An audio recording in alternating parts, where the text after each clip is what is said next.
In 2005, when I was 38 years old, I was diagnosed with congestive heart failure.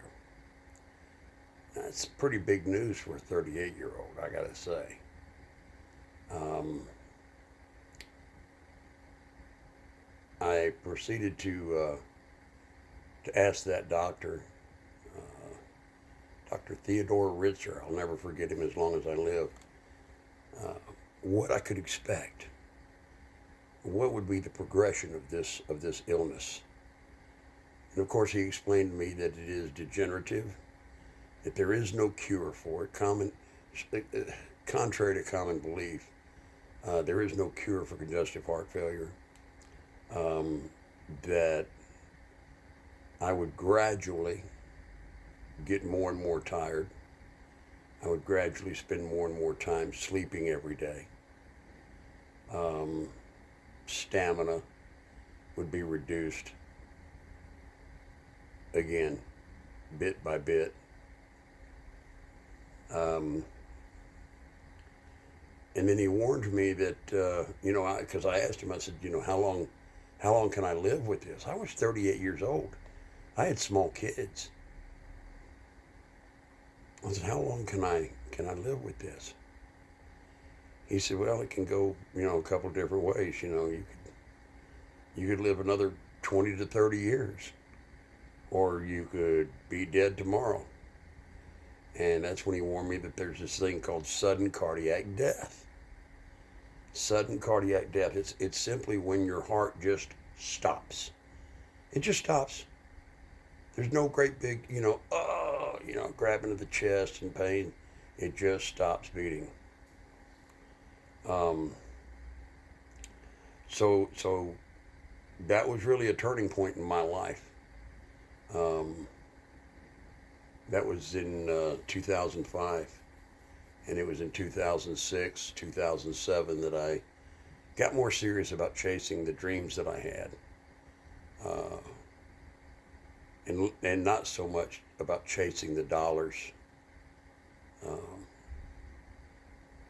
but that's a different story for a different day. On, on September the 19th, 2018, I was sitting in my home in Clarksville, Tennessee. It was about 1:40, between 1:40 and 1:45 in the afternoon. And I'm sitting on my chair, my recliner chair. Actually, it was a recliner chair. Um, and we had a house guest. I was married at the time. She and I had been married for, well, all total, we were married for over 3 decades, ended a couple of years ago. But at the time, we'd been married for a very long time. She was not home. She worked outside the home. She was at her office.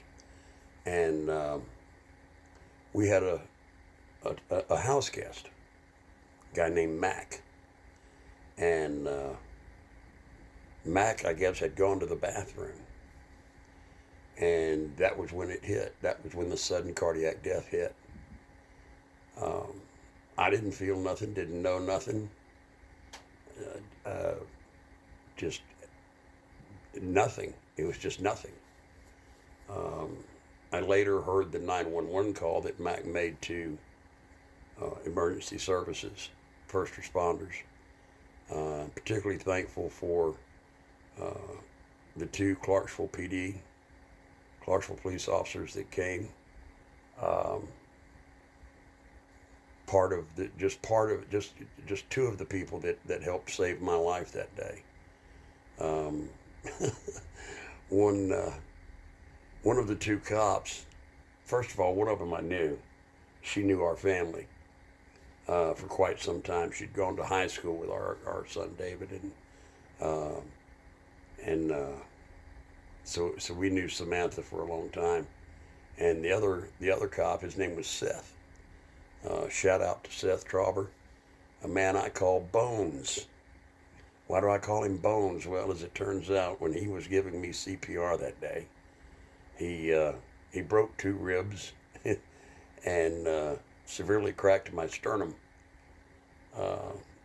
I lost about 45 days sleep just on that. But But nonetheless, they were doing CPR on me because they had no pulse. There was no pulse. And when paramedics got on scene, et cetera, those efforts continued, no pulse. And it was documented that this all continued from my home to the emergency room at Tenova, which is a whole nother story. You don't want to know about Tenova.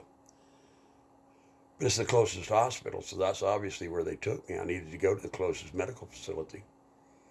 And when I arrived there,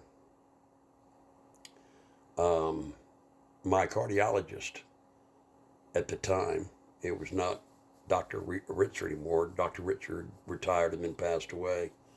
I won't mention the name of the cardiologist that was in charge of my care at that time because I don't want to be sued, quite frankly. And he was, he left a lot to be desired. He was a liar.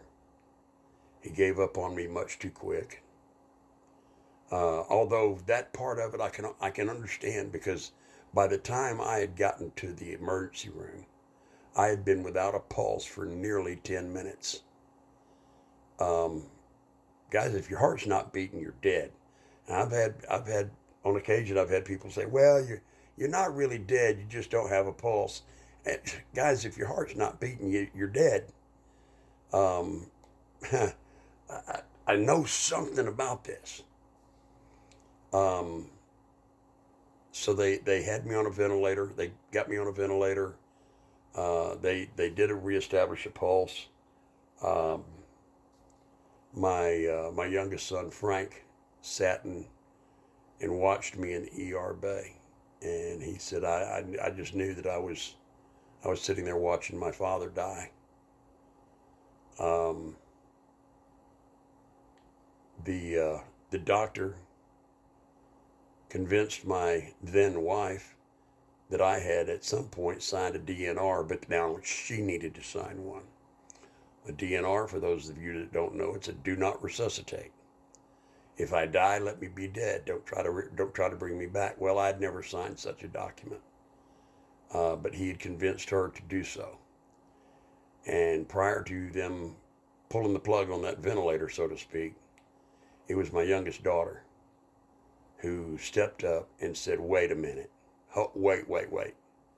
How do we know that, that this is the right thing to do?" "Well, he's been without a pulse. He's been without proper oxygen to the brain for nearly 10 minutes.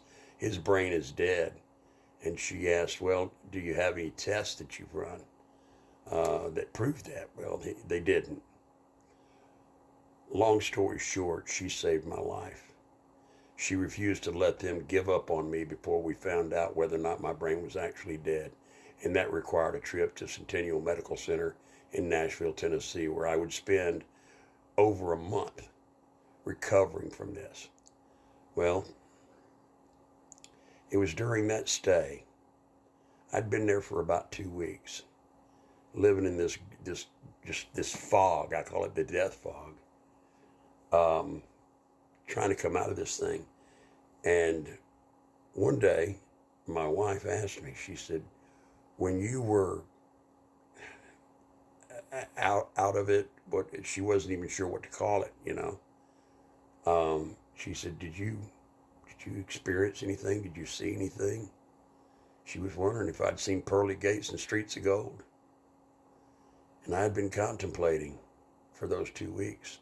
I knew that I had experienced something, but my human mind was finding it difficult to grasp exactly what that was. So I said, yeah, I did. She said, would you explain it to me? I said, sure. And then I told her the story of that moment in light. Like, share, and follow, and catch the next one. We'll tell more of this story coming right up. Next installment.